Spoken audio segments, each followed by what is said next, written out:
No problem. Okay. Good morning. Good morning, sir.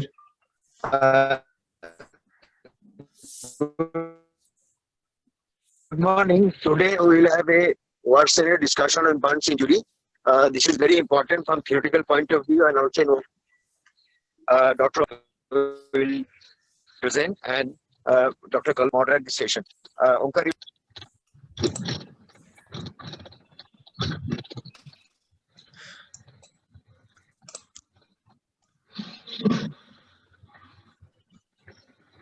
Morning, sir. Senior and my dear colleagues. I am Dr. Nath from second year PhD from MR Bangur Hospital, and I am going to present word round scenario on the topic burn injury. Shall I proceed, sir? read the scenario. 30-year lady presented to the emergency with history of accidental flame burn at home. How will you proceed with this patient? Okay. Dr. Dash, please. Yeah, since we have got the age and the sex of the patient, and that she has presented in an emergency with a history of alleged, you should write with alleged history, because this is a medical legal part where it is subject to police or to the law investigation, that whether it is really an accidental flame burn or there is some other cause of this flame burn, and especially the site or where the burn injury has occurred, that is at her home, that is also important. So whenever a patient presents to the emergency, since burn is a form of acute severe trauma, we should proceed first by the ABCD, that is the ATLS protocol, where the airway, the breathing, the circulation, any other deformities after exposing the patient should be taken into account. So next most important is the secondary survey or the assessment of the burn injury. So in this patient, Dr. Dash, you can wait. okay, sir.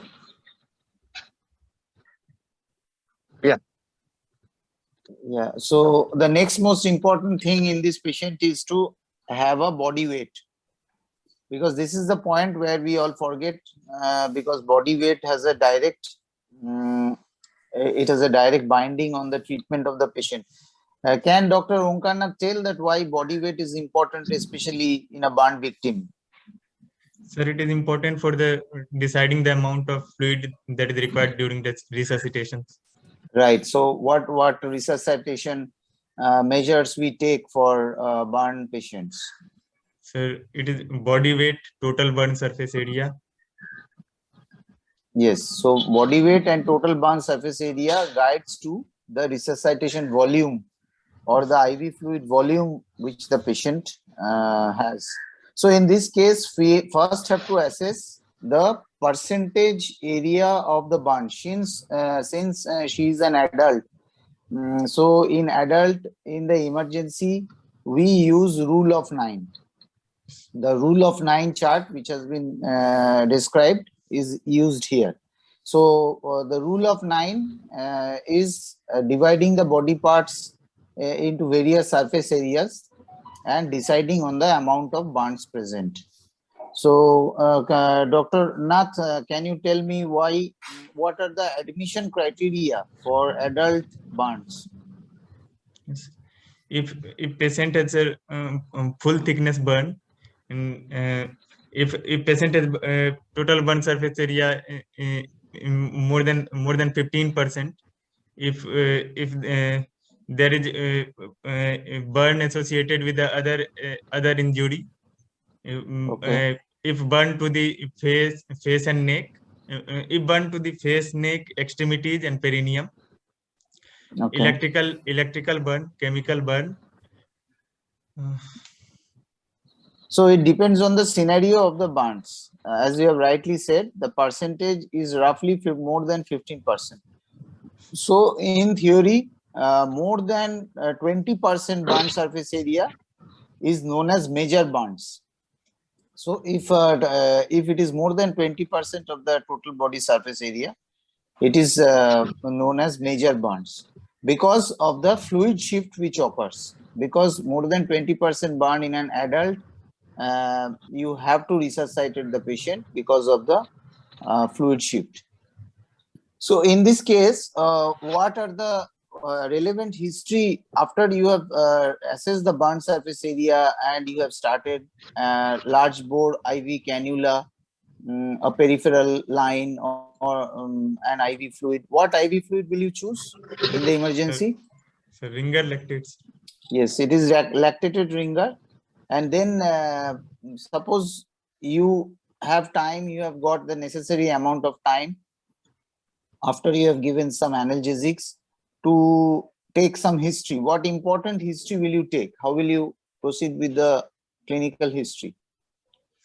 Sir, I will ask about the site of burn where the burn occurs, and injured burn site, and where does the burn occur, in which place, sir? You want to and, know whether it con- occurred in a time- closed space. Yes, sir. Okay. And that the time Since burn time injury. of burn, sir. Very important. After Yes. after what time came to the emergency, Mm-hmm. and contact duration of the burn. Okay. Okay. Now see, suppose you get to know that she has suffered from burns in her kitchen, and her kitchen is quite small and it is more or less like a closed space. So what more history will you take? What more history, as well as what more important thing you want to rule out? First, I will ask about this shortness, respiratory distress, history of whether there is respiratory distress, and whether she is able to speak, whether she is Yes, able sir. to speak There is- clearly, if there is whether change her in voice voice, has changed. Yes, her if- voice has changed. So and- all these things point to what type of injury? inhalational injuries. So inhalational burns injury. So in burn injury, there are 2 or 3 important prognostic variables. Like if the patient has comorbidities which are excessive in amount and uncontrolled, like heart disease, like diabetes, like steroid dependency. And number 2 is this inhalational burn injury. So what are the signs of inhalational burn injury, and how will you confirm it? Sir, there will be singeing of hair in the nose. Okay. And there will be presence of blisters in the mouth and the oropharynx, sir. Soot, sir, there will soot, carbon particles. There will be presence of carbon particles. And voice. You told about change voice. Of the voice. Yes. Yes, the voice will become hoarse. Typically, you can understand that her voice has changed, and she will be unable to speak in sentences if the inhalational burn. And one more important thing you should note is the amount of facial involvement. Okay, that is whether there is periorbital edema, generalized facial edema, as well as generalized edema in the body, as well as facial edema. Whether there are telltale signs of a patient gasping for breath or having labored breathing. All these are signs of inhalational burn injury. How will you confirm that it is an inhalational burn injury? If there is presence of soot, carbon particles in the emergency, how will you confirm it? Or how will you more or less get a sign? What can you see in the emergency? Sir, history of respiratory distress and anything you can measure in emergency by which saturation, the saturation of oxygen. Oxygen saturation. So oxygen saturation will be low. This has confounding, like if the patient is in shock, which we will discuss later, then also there will be presence of low saturation. So can you tell me that if you find a saturation of less than adequate in the room air, what will you like to do? Sir, I will start oxygen inhalation, sir. So you will start oxygen inhalation, that is, you will advise for high flow oxygen. You should start with 4 liters per minute, and you should keep it continuous by the nasal prongs. You shouldn't use rebreathing mask unless you have confirmed what was the cause of this low saturation. And then if you have any other tests in the hospital, can you do anything to see if there is a problem in her respiration? Even you can do it from the emergency, I think. In some of the hospitals, you can do it in some of the emergency rooms. Sorry. ABG, sir, arterial blood Yes, gas. right. So first investigation to rule out an inhalational burn injury is the arterial blood gas. So you know what are the components of arterial blood gas, and you can diagnose hypoxemia as well as early metabolic acidosis. There are two important points which should be known when you are dealing with an inhalational burn injury is the PO2 of oxygen and also the base excess, because that give rise to the indication for further ventilation, invasive or non-invasive ventilation. The base excess as well as the PO2 has to be noted down in the emergency. So after securing, if you see quite amount of copious secretions, which is very uncommon in burns, it is usually the patient is usually high and dry in the burn in this scenario. So if you have secretions, you can clear the airway, and you have already started a lactated ringer. You have got the body weight. You have got what is the Parkland formula? It is 4 into total percentage of total burn surface area into weight. Suppose in this case it is a 30% burn surface area, and this, if it is a 30% burn surface area, and she is 50 kg body weight. So what is the total amount of fluid you will plan in this patient? So then, according to the Parkland formula, it comes out to be 6,000 ml. That is 6 liters of fluid, and that is to be given. Fluid, then that is to be given 50% to be given in first 8 hours. Means 3 liters I will give in first 8 hours, and another 3 liters will give after 8 hours within the next 24 hours. Yes. In the next 16 hours, that is in the first 24 hours. So total amount of fluid in this patient of 30-year-old lady, suppose without any inhalational burn injury, with flame burns to the trunk as well as to the thighs, about 30% of total body surface area, what you have assessed in the emergency room, and the total fluid requirement is 6 liters. So you have started a lactated ringer. So will you like to continue with the lactated ringer? Yes, sir. For the first 24, for the first 12 hours, sir, I will continue with ringer lactate, and after 12 hours only I will go for maintenance fluid, and then proceed with the colloid infusion, sir. No. It's not after 12 hours you go for maintenance, because you calculate for 24 hours fluid. Whether you will add colloid or not, that is the question. For first 12 hours, I will not add colloid, sir. After 24, after 12 hours. No, but your fluid, what Professor Shah is indicating, that your IV fluid is lactated ringer, okay? Because of the because it resembles the IV fluid, that is the extracellular fluid,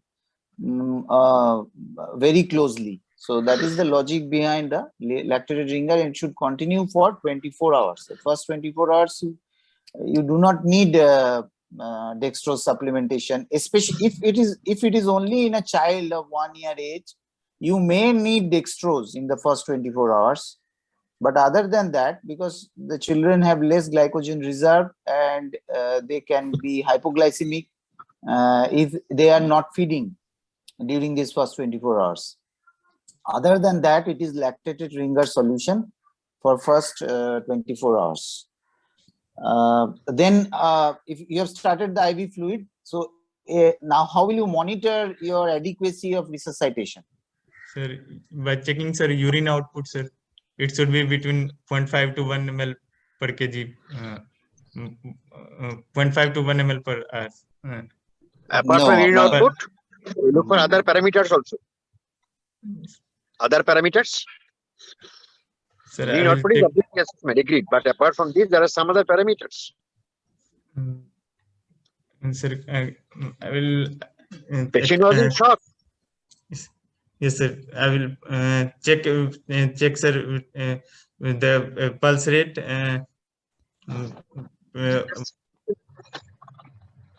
Earlier, it will be tachycardic, and after resuscitation, it will become, sir, normalized, sir. So you will check for the vitals, hourly vitals. You will check for hourly vitals, and you will also check for the urine output, as you have said. And there are you may even do a ABG if there is a suspicion or if there are telltale signs of inhalational burn injury. You can repeat ABG if the facilities are available to see if the patient requires any assistance in ventilation. So urine output, you were telling, what is the how much will be satisfactory to you? 0.5 to 1 ml per kg per hour. So in this 50 kg old lady, how much will it be for 1 hour? Tell me. Sir, for 50 kg, sir. In 1 hour, how much will be the adequate urine output? 30 to 50. 50 kg, so 1 ml 30 per to kg body 30 weight to per hour. 30 to 50. So 30 to 60 ml. ml. So 50 ml an hour, or in 12 hours 600 ml, or in 1 day minimum you should be satisfied with. So if there is, what we find in the acute burns victim when we start resuscitation is a nil to low urine output for first 2 to 3 hours, and then gradually 10 to 15 ml per hour, and after 3 to 4 hours of resuscitation there is a gradual return of the visceral circulation. So why this burn shock occurs? Can you tell me? Sir, What is the mechanism of burn shock? Sir, due to hypovolemia, sir. Now, burn shock, suppose hypovolemic shock is due to some blood loss or due to some internal or external bleeding, hemorrhage. But burn shock, though it looks burn, hypovolemia, sir, what is the mechanism? There is a leaking of the fluid through the capillary.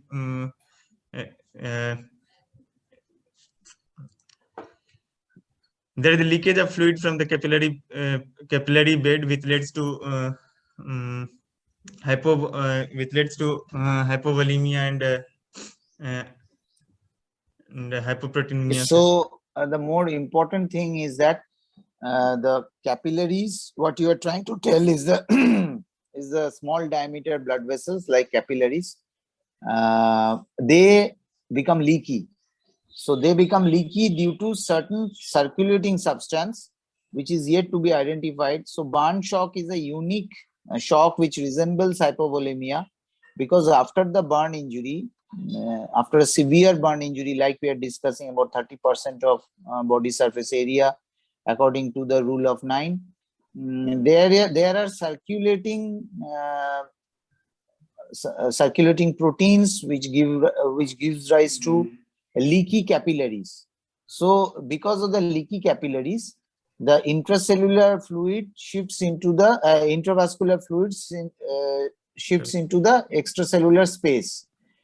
So this due to this heavy fluid shift, especially in the visceral organs initially, like the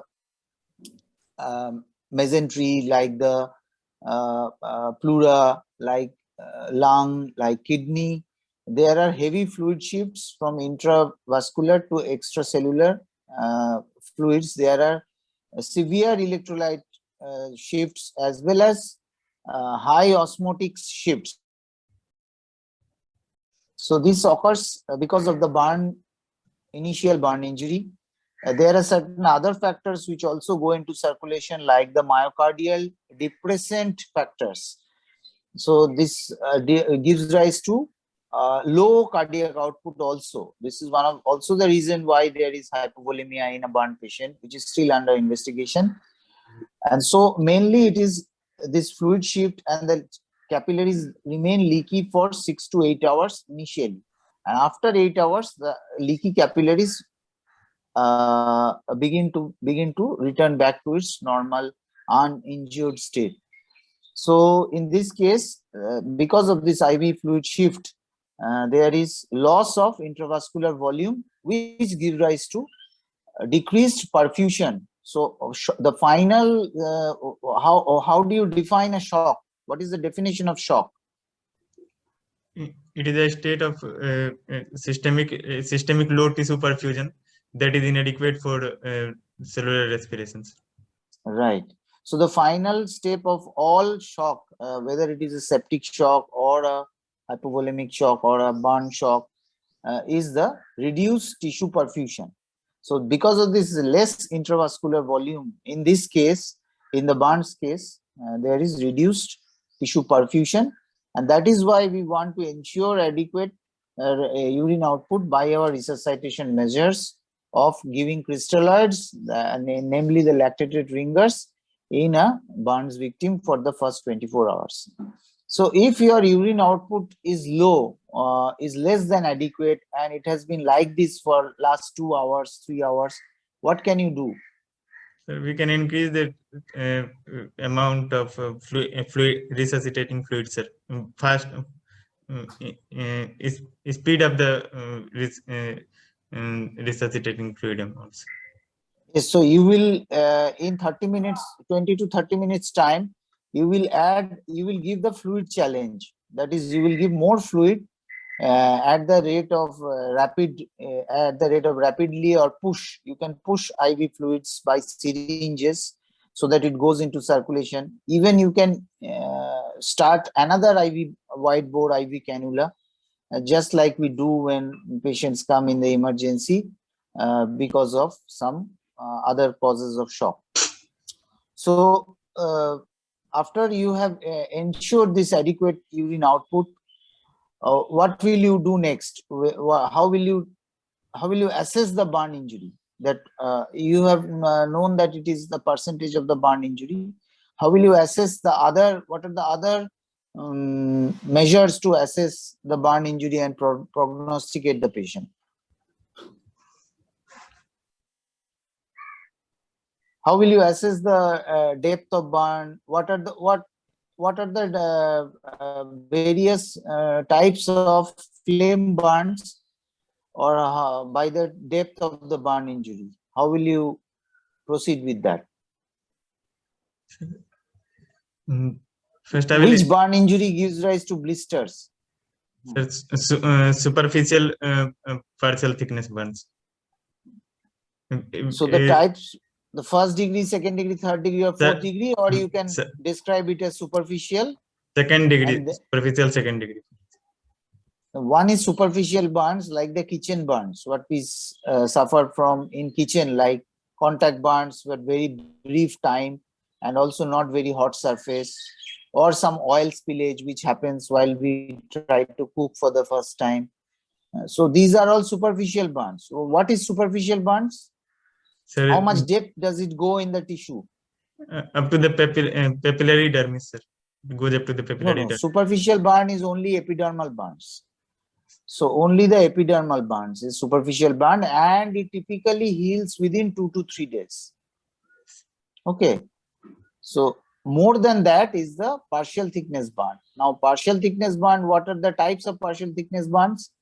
There are superficial partial thickness bands and and deep partial thickness thickness bands. So now define these two. How is it different? Sir, in superficial partial thickness band, it involves the papillary dermis, and there could be the blister formation. Skin is pink, dry. In case of deep partial thickness burn, Is it painful? yes, sir, painful. So superficial partial thickness band is very painful. It is very painful. Yes. Why is it very painful? Sir, involvement of the nerve ending, sir. Nerve ending is intact. Yes, the nerve ending gets exposed to the external stimulation. Okay. So it is very painful and you need to give analgesics. What type of analgesics do we use in burn patients? Sir, opioids, sir. Preferred opioids, sir. Yes, our first choice is opioids for pain relieving. So why do we avoid NSAIDs? It can develop, sir, ulcer. Yes, because burn is a form of acute extreme stress. It is different than any other type of injuries like road traffic accidents or fall from height. It is a acute extreme stress, and stress gives rise to low with associated low tissue perfusion, that is visceral circulation gets hampered. So there are chances of injury to regenerating epithelium. So in stomach, there is regenerating epithelium. So in oral cavity, there is rapidly as where there are regenerating epithelium and constant cell division. In those areas, the circulation gets hit and the superficial, that is the mucosal layer, gets damaged. So in stomach, there are presence of, or there are appearance of small ulcers. What is it called? Curling ulcers. Yes, it is typically known by a name called Curling ulcer, which is diffuse ulceration, not a single ulcer. It is diffuse ulceration of the stomach and first part of the duodenum because of tissue hyperperfusion. So you do not want to add to this, and especially also the renal circulation is down. So NSAIDs, which has a renal excretion, those has to be avoided. But still, if you have pethidine in your hand or tramadol or other non-opioid analgesics like pentazocine, you can give it to the patient to relieve the. So what are the next depth of burns after the superficial partial thickness? What is the next depth? Deep partial thickness burns, sir. Deep partial thickness, where the theoretically the skin is burnt up to which layer? Sir, reticular dermis. So reticular dermis. So the superficial partial thickness burn heals by how many days? Usually within infected. 2 to 3 weeks.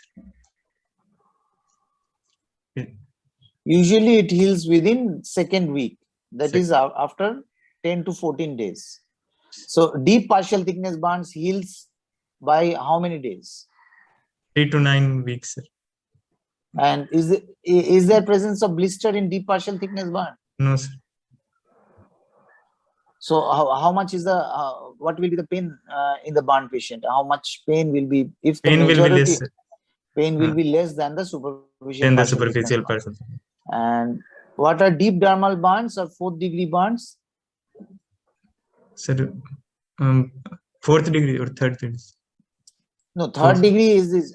Third degree is this deep partial thickness burn, the reticular burns, reticular dermis burns up to the reticular dermis. So if it penetrates the reticular dermis and involves the whole of dermis as well as the subcutaneous tissue, then it is called the deep dermal or the 4th degree burn. Okay. So if it is involved the subcutaneous fat, okay, it is called the 4th degree burn. It will be painless. It will be leathery. It will be painless. The appearance will be leathery. So by seeing the appearance, if you survey the burn victim and you see the wound in the light, in some lighted area, you will be able to understand how much is partial thickness and how much is deep burn. So what are the methods of treatment of deep burn, or what are the aims of your resuscitation? One is low urine adequate urine output, and what are the other portion, what are the other indicators of an adequate resuscitation? Uh,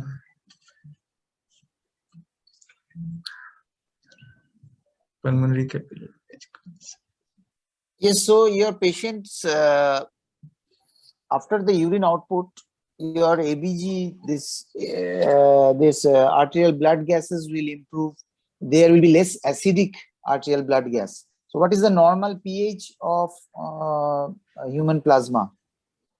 Sir, 7.35 to 7.45.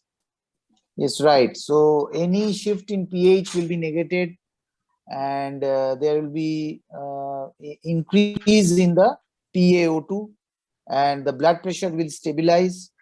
So initially maybe it will be 70/30 blood pressure when she has come. Now it will be, suppose say 100/70, and all this tachycardia, because you have relieved the pain, her tachycardia will improve. So what is SIRS? Systemic inflammatory response syndromes. Sir, Yes. So what is that? Can you tell me the basic salient points of SIRS? sir, it includes total WBC count, whether it is less than 4,000 or more than 12,000. Okay, 11,000. Okay. 11,000. Yes. Then temperatures. temperature, right? So hypothermia or hyperthermia, more than 103, 101.5, or less than 97. 97. That is hypo or increased temperature. And what are the other criteria? Tachycardia and PaO2, isn't it? So this is a systemic inflammatory response syndrome. The signs of those things will improve if your resuscitation is okay, and patient will have full consciousness even in a very shock state. So consciousness is not important criteria for judging the fluid resuscitation in burn patient. So what will you do to the wound? After you have seen a visual inspection, you have seen that about in the 30% burn, about 10% is superficial to partial thickness burn, and blisters have appeared. And the rest 20%, among that 5% is very deep or deep dermal burn.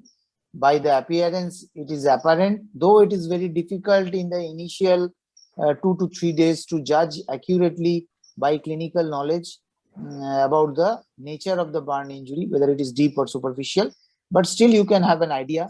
And any deep burn, how long does it take for deep burns to heal? Sir, 3 to 9 weeks, sir. So ideally a deep dermal or a deep or 4th-degree burn does not heal on its own. It heals by epithelial advancement, that is by secondary, what we know commonly as the secondary healing. So it heals by 6 weeks, more than 6 weeks to 6 months, and it gives rise to contractures if it is adjoining joint surfaces, what is known as burn contractures.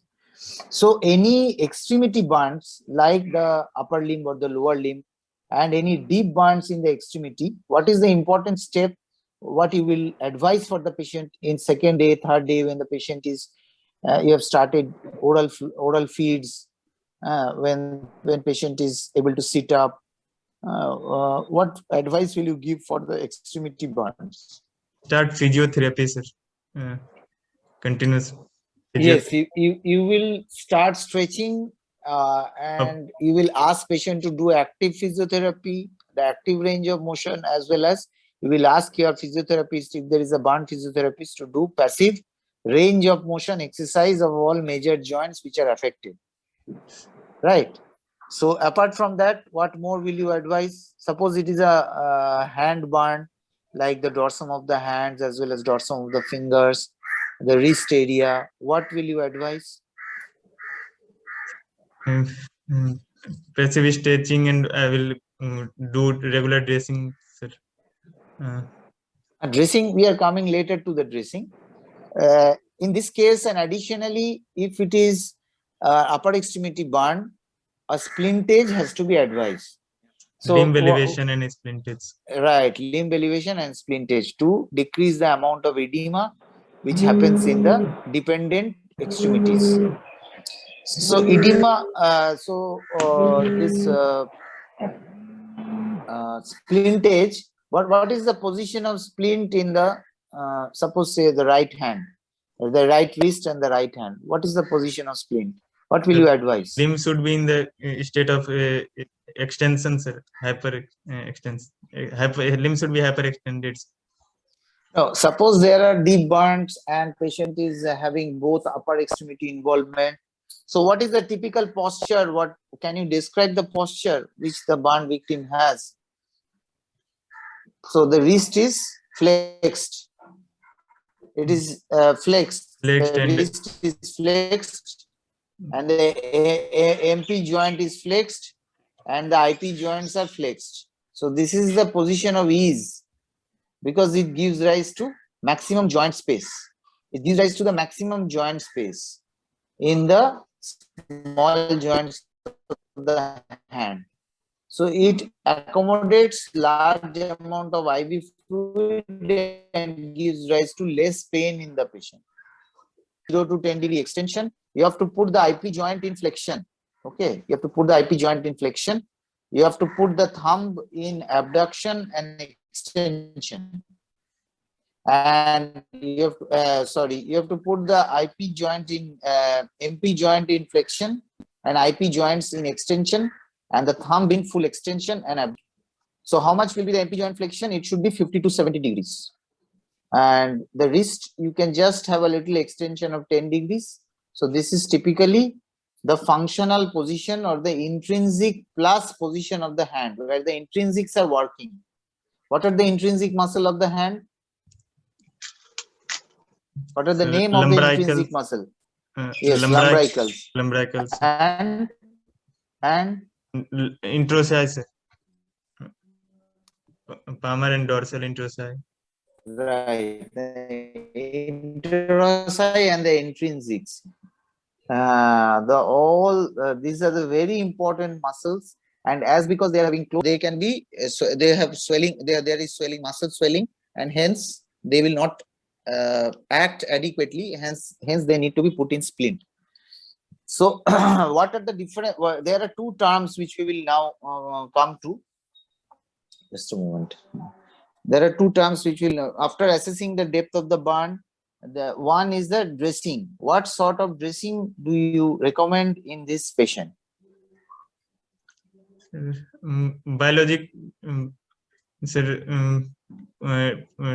biological dressing. If there is, like for example, what are the integral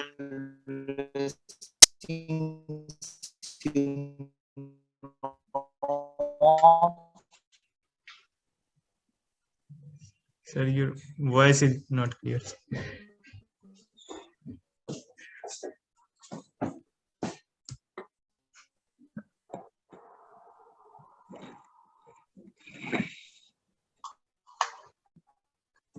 Voice is not audible, sir.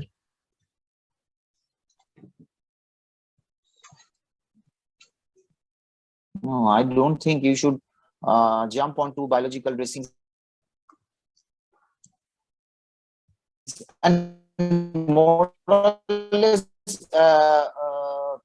biological dressings are in. Okay, sorry. I think there are some internet issues. Am I clear now? Am I audible? Yes, sir. Yes, sir, you're audible now.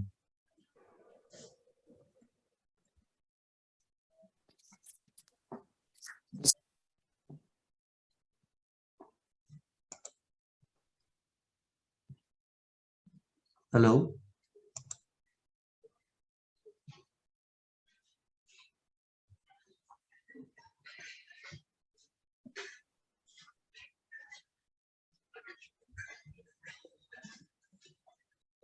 You are not audible, sir.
Hello. Yes, sir. I think now it is okay, no? I have rejoined back. Yes. We will quickly wrap up. Do you have any more slides to show? No, sir. Okay. So next is the dressing. So whenever in the emergency, what we do is a non-adhesive dressing, preferably. That is by Tuli, the Sofra Tuli or a Vaseline gauze dressing. And we give some topical antibiotics if it is available. So what topical antibiotics do you recommend in a burn patient? Silver sulfadiazine, sir. So silver based ointment. Yes. Silver based ointments are typically used. Silver sulfadiazine or silver nitrate. Silver sulfadiazine and silver nitrate. So you have to read up what are the advantages of silver ointments over the other antibiotics like bacitracin, like the other mupirocins and neomycin, all these things.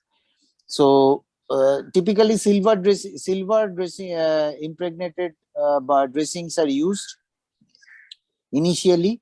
So the role of biological dressings is limited to certain criteria. Can you suggest where we can use biological dressings like for superficial? For superficial burn, we use not superficial. Superficial burns only needs observation for 2 to 3 days till it heals. So in superficial partial thickness burns, what we need is this biological dressings if it is available, especially in extremes of age like pediatric, where change of dressing is always painful, and every 48-hour change of dressing gives rise to pain, gives rise to psychological anxiety to the patients, especially in children. So in children, we use biological dressings in pediatric burns like wet collagens. If the child is not allergic to the wet collagen, we use it over the areas where there are superficial partial thickness to deep partial thickness burns, and we apply this collagen dressing under sterile conditions as much as possible. If it is ensured, then we apply it and leave it for five days. So biological dressing advantages, it gives rise to an impervious barrier, and it also gives rise to less frequent change of dressing. What are the disadvantages? It is not available frequently in all the places, and also it comes with a cost. And especially burns where you need regular inspection, like suppose say ear burns, the external ear burns, where you need regular inspection for pus collection, for hematomas, like exposure of cartilage. So biological dressings are not recommended. So the role of biological dressing is limited. It is better not to say biological dressing unless there are specific indications or the examiner wants to know about those dressings. So what we do is the adherent dressing, the truly dressing. So suppose while doing the dressing, you find that there are features of circumferential burn in a patient. So what are the implications of a circumferential burn? So it will restrict the rib movement. It can lead to the development of compartment syndrome, gangrenous changes in the limb. Okay. So because the patient is swelling up, in the first 24 hours, there will be huge edema because of the fluid shift. And if there is extremity burn, there will be problem of eschar. That is, the eschar will try to grip the area where it is present. Okay. So this eschar, the underlying edema and overlying eschar can give rise to distal, compromise in the distal circulation, as well as severe pain, as well as mechanical problems like movements, like breathing. So if there is chest circumferential burn and the patient is having signs of tissue hypoxemia and patient is not able to breathe, what you can do? Eschatotomy. I will go for eschatotomy. So what is eschatotomy? How does it differ from fasciotomy? It is longitudinal incision. No, in the eschatotomy, we only incise the burn eschar. Burns. Okay, we go up to the depth of the burns. If the burn is up till the subcutaneous fat, we go up to the subcutaneous fat. Okay, and we release it in a zigzag or crisscross pattern in the chest. We release it in the typical pattern in the upper extremity or lower extremity, so that the underlying structures which are escharified and gripped by the overlying eschar gets released partially. Okay. So eschatotomy is done in the emergency. It is done in the first 2 to 3 days, and it is done by going up to the depth of the eschar by a sterile blade and scalpel. Okay. So when you are incising a full depth burn, the bleeding is also less. The bleeding is not much. You go only up to the healthy tissues. So your end point is healthy tissues. Whereas in fasciotomy, which is also an emergency procedure, but is done for different indication, it is done for acute compartmental syndrome. So what is acute compartmental syndrome in extremities? What are the signs of acute compartmental syndrome? There will be pain on stretching. Yes, pain on passive stretching. Yes, Pain right. Then there will be paresthesia. Paresthesia. Yes, then there will be pallor. Okay, the patient's fingers may be pale in late stages of acute compartment syndrome. So in those cases, you do a fasciotomy. What type of burns frequently gives rise to acute compartment syndrome? Full thickness burns. What type? What is the agent of the burn? What are the types of burn injury? By agents. What agents cause burn? Apart from flames, what are the agents? Tell me about the agents. Chemical burns. Chemical burns, electrical burn. Then electrical burns. Okay, then cold injuries. Cold injuries, right. Okay, then radiation induced. Very good. Radiation burns. And also thermal burns which are not flame, like the scald burns, like hot oil burns. Okay. So the electrical burn injuries, the basic difference between an electrical burn injury and a thermal, this flame burn injury. Can you tell me about the basic difference about an electrical burn injury and a thermal burn injury? the flame The- burn injury? In case of electrical burn injury, there will be a site of entry and site of exit of the wound. There could In there- case of contact electrical burn injury, high voltage, there will be wound of entry and exit. But the basic difference is an electrical Internal. burn is an inside-out burn. Internal organ.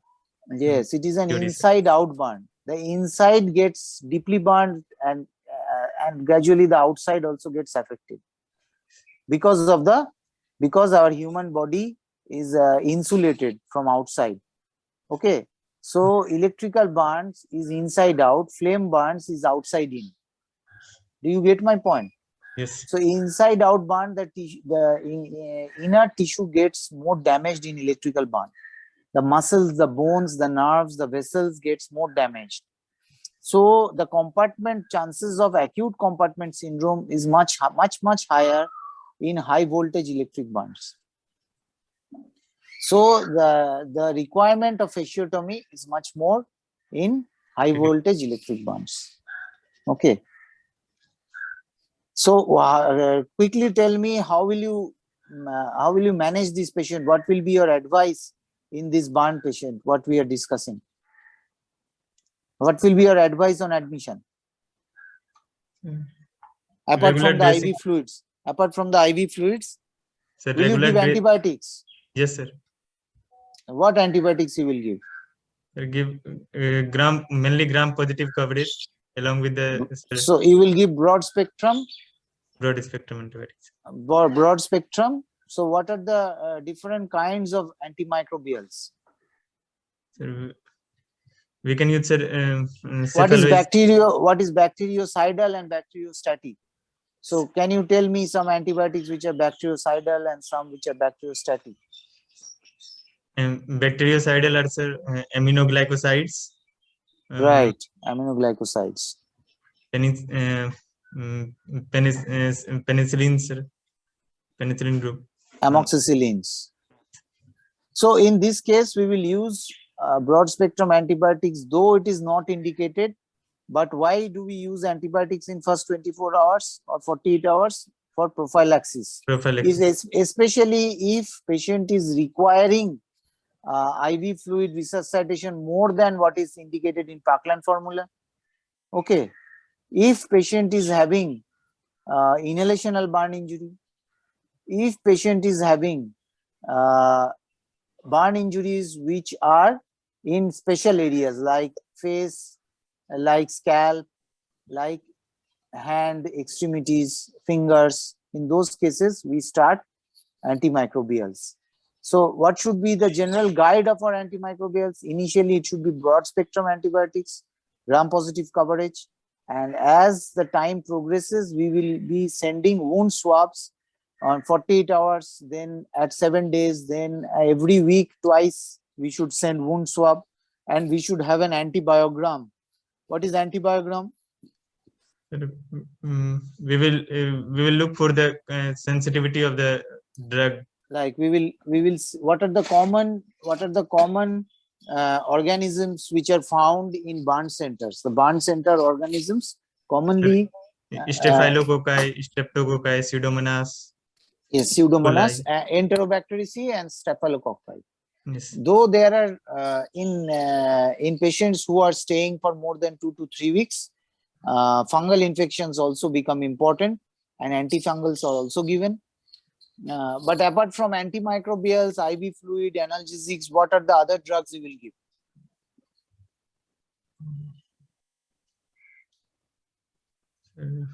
Will you give proton pump inhibitors? Yes, sir. To prevent Curling's ulcer, sir.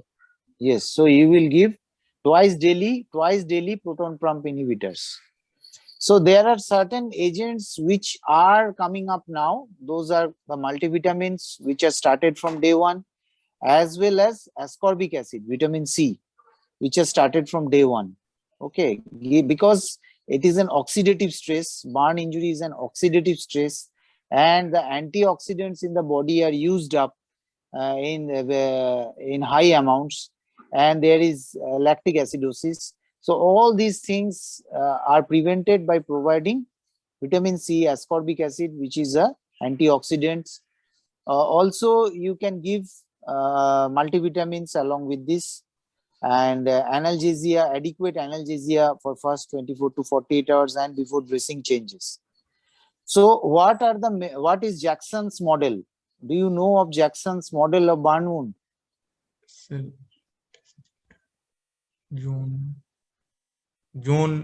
Jackson's Jones models.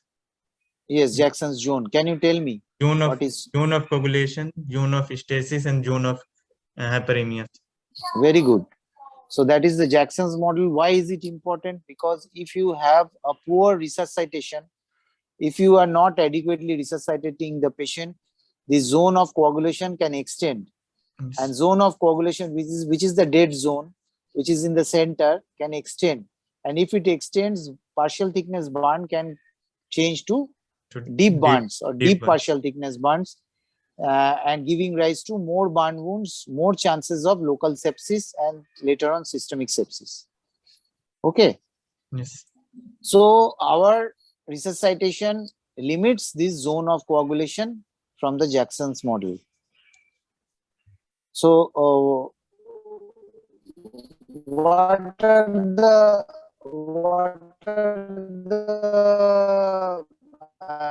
measures, the surgical measures apart from eschatotomy, fasciotomy, central venous lines? What are the central measures? What are the other surgical major burns? What is early burn? Do you know what is early burn? The early burn wound excision is practiced in high volume burn centers. Yes, so within 3 to 5 days, the deep burns, the deep partial thickness burns, the deep dermal burns, those areas are tangentially excised and skin grafted at the same time to give rise to, because majority of burn mortality occurs due to wound related complications, like the sepsis related complications, which arises from 7 to 14 days. Okay. So this burn related this wound related complications are thereby reduced by practice of early burn wound excision. So in 30%, this burn victim of 30%, suppose 20% burns are deep burns or deep partial thickness burns. So that area has to be excised. But this is not as simple as we are talking. So patient needs ventilatory support after the excision. That is elective ventilation. Patient needs high volume of blood transfusions. Patient needs adequate replacement of plasma, that is fresh frozen plasma, what is available here. All these things needs to be given to the patient if the percentage of burn wound excision is more than 10. Okay, because we are excising 20%, approximately 20% burn wound in this patient. So we have to cover with 20% of skin. That is her own skin. That is split thickness skin graft. So that is another 20%. So total area excision is 40%, which gives rise to major blood loss. So even in our centers, in the hospitals where we practice, we do not practice early burn wound excision because of lack of critical care support. So early burn wound excision is a very pragmatic and prognostically good practice where the deep partial thickness burn after assessment and full thickness burn after assessments are excised and skin grafted, but with critical care support and informed consent. Okay. Did you get my point? This early burn wound excision. Yes. So what is the nutritional requirement of a burn victim? Yes. Sir, it should be started within 6 hours, sir. If patient is how is nutrition provided to any person? What are the routes of nutrition? Sir, if patient can tolerate oral feed, then should be given orally. Suppose patient is ventilated. Sir, then we will go for rice feeding. Riles tube feeding, nasogastric feeding. So is nasogastric feeding better, or you should go for other alimentary methods? What are the other alimentary methods? Total parenteral nutrition. Now, alimentary. What are the other methods of, what are the problems of Riles tube feeding? Sir, it could get blocked. Block is okay. Block is mechanical problem. What is the major problem of oral feeds as well as nasogastric feeds? Especially in unconscious, semi-conscious aspiration. Aspirations. So what the rate of aspiration in a semi-conscious or unconscious patient on ventilation is 30%, very high in majority of ICUs. Okay. So we go for distal, more distal feeding, like enteral feeding, like small bowel feeds. Okay. So we give nasojejunal tubes if it is a long-term feeding. Suppose you are planning for 10 days. So every day checking of Riles tube, every day you have to do X-ray, you have to do suction, and there is also this chance of aspiration as well as other problems. So then we go to more distal feeds, that is the enteral feeds. And if enteral feed is not indicated or not possible or not practicable, then we go for parenteral nutrition. So how will you assess the amount of energy required in this adult patient? There are various formulas, Cureri formula, Sutherland formula. So Cureri formula is one of the formulas. So what is the best method to assess the energy requirement? It is indirect colorimetry. It is not possible, it is not clinically feasible to do colorimetry. So we adopt certain equations like the Harris-Benedict or the Cureri formulas, and we calculate the total energy requirement. And with that energy requirement, we plan the nutrition, because nutrition is very important because of the burn is a severely catabolic injury. So it has got two phases like flow and the ebb phases, and this ebb phase can continue up to 2 years, in a burn patient. This weight loss can continue up to 6 months. I think we wrap up here. Okay, it is already 5 minutes past 9. We have started at 5 minutes past 8. Professor Emil Shah, if